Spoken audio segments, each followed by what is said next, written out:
Hello दोस्तों, आप देख रहे हैं एमपीजी चैनल। दोस्तों, आज एक सच्चाई बता रहा हूँ। जो भी मैं यहाँ पर बता रहा हूँ, मैं शपथ और कसमों के साथ कह सकता हूँ, गारंटी के साथ कह सकता हूँ। जो भी मैं यहाँ पर बताऊँ, इस बात को अगर आप आज नहीं समझे तो फिर आप कभी नहीं समझेंगे। सच और झूठ क्या है, और अधर्म क्या है, ज्ञान क्या है, और विधि का विधान क्या है। अगर आज नहीं समझे दोस्तों, तो फिर आप कभी नहीं समझेंगे। और याद रखना, ऐसा बार बार ये मौका नहीं आएगा। ये भी तय है मेरा और वादा है। मैं गीता की कसम खा के कहता हूँ, 30 करोड़ देवी देवताओं की कसम खा, इस देवभूमि की कसम खा के कहता हूँ, जो भी मैं यहाँ पर बताऊँगा सत्य बताऊँगा, कभी गलत नहीं। आपको समझना है कि सच और झूठ क्या होता है। जैसे आप लोग जानते हैं कि आप लोग ये जानते हैं कि ब्रह्मा विष्णु महेश के द्वारा सृष्टि की रचना हुई थी। मैं मानता हूँ कि इनके द्वारा सृष्टि की रचना हुई थी। क्या इनसे पहले कोई आदमी थे इस मृतलोक के अंदर? ये भी जानना जरूरी है दोस्तों। ये सत्य है कि इससे पहले आदि मानव थे। आदि मानव के बाद ब्रह्मा विष्णु महेश हैं। और कुछ लोगों ने ब्रह्मा विष्णु महेश को भगवान बना दिया। ये अधर्म है, क्योंकि ब्रह्मा भगवान नहीं है, न विष्णु भगवान था, न महेश भगवान था, क्योंकि ये 3 भाई थे। लेकिन ब्रह्मा इनमें ज्ञानी था, बहुत भयंकर। और आप लोग मानते हैं भगवान, लेकिन ब्रह्मा के पास क्या है ऐसी चीज तीनों लोगों का भविष्य वर्तमान बता लेता। आपने क्या करना है, क्या होने वाला है। क्या उनके साथ, ब्रह्मा के साथ क्या गुरु होता है? क्या किसी ब्राह्मण के साथ भी गुरु होता है? क्या कोई साधना होती है जिसके द्वारा उसने ऐसा चमत्कार दिखा दिया, आपको लगता है कि वो भगवान है? लेकिन सच क्या है? सच ये है दोस्तों, वो एक ही बाप के औलाद हैं। ब्राह्मण अपना वो है, इस मृत्युलोक को चलाने के लिए जितने भी विधि विधान बताए वो तो ठीक है, चलो विधि विधान बताए, शादी ब्याह ये तो होना अच्छी बात है। लेकिन भेदभाव अधर्म है। भेदभाव जो है वो अधर्म है, क्योंकि अधर्म का अंत होता है। अंत ये है कि जो महेश है, जो दास होता है, वो ब्राह्मण का ही सगा भाई है। लेकिन उस युग में मांस खाने के कारण, भेदभाव होने के कारण आज तक इस पीढ़ी को दुख मिल रहा है। ये सत्य है। और इस दुख का अंत तब होगा जब भेदभाव का अंत होगा, जब सच्चाई का पर्दाफाश होगा। क्योंकि ब्राह्मण के पास 10 पीठ शक्तियों में से एक साधना होती है दोस्तों। एक नहीं, कई प्रकार की साधनाएं होती हैं। कुछ ब्राह्मण आपको उंगलियों के द्वारा बताते हैं, तो कुछ लोग ऐसे ही बोल देते हैं आपके भविष्य वर्तमान ऐसा होने वाला है, या आपके ग्रह की चाल ऐसी है। उनको कौन बताता? उनको दोस्तों ब्राह्मण को एक साधना, अगर वो पक्के खानदान का ब्राह्मण होगा तो वो 10 पीठ शक्तियों में से वर्तमान भविष्य वाली साधना ही सिद्ध करता है।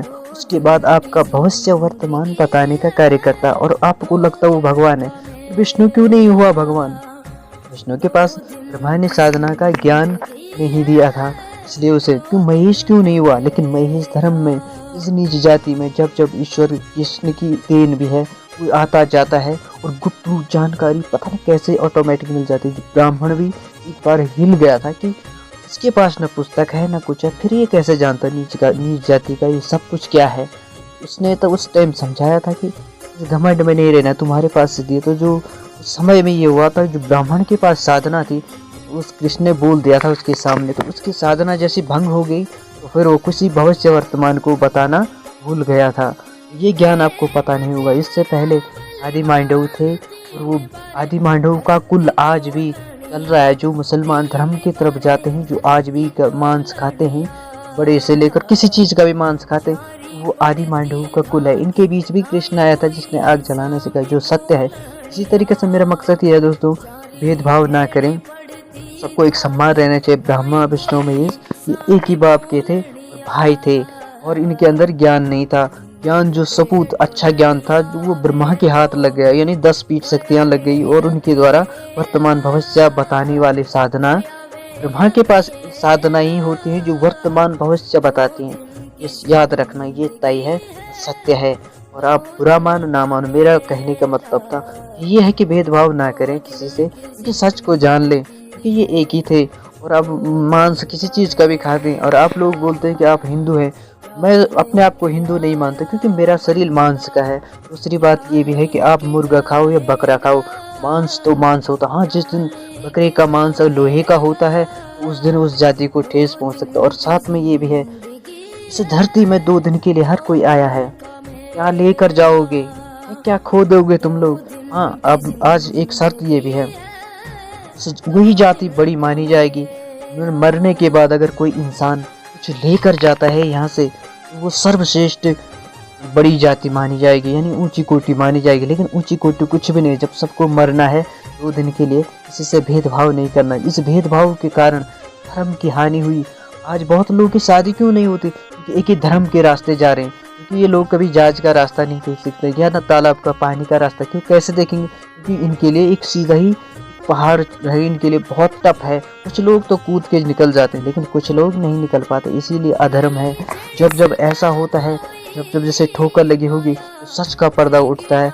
आज जो भी बता रहा हूँ, गीता की कसम और इस देवभूमि की कसम, गाय भैंस आज मुसलमान खाते हैं, लेकिन हरी महिष जाति जो भी है, इनसे भेदभाव होता जा रहा है, इनका अंत नहीं हो रहा। लेकिन अंत अब अगर आज नहीं माने आप, 84 लाख योनि के बाद अगर आज आप नहीं माने, तो जानवर योनि में भी जाएंगे, अभी कभी नहीं समझेंगे। क्योंकि दोस्तों, जो मुझे प्राप्त होता है, मेरा भी कोई गुरु होगा जिसने मुझे इन चीज़ों की सामग्री बताई। मेरा मकसद यह है कि सबको एक समान रहना चाहिए, सबको सपोर्ट करना चाहिए, दुख सुख की बातें बतानी चाहिए, हर दर्द और हर दुख में सपोर्ट करना चाहिए।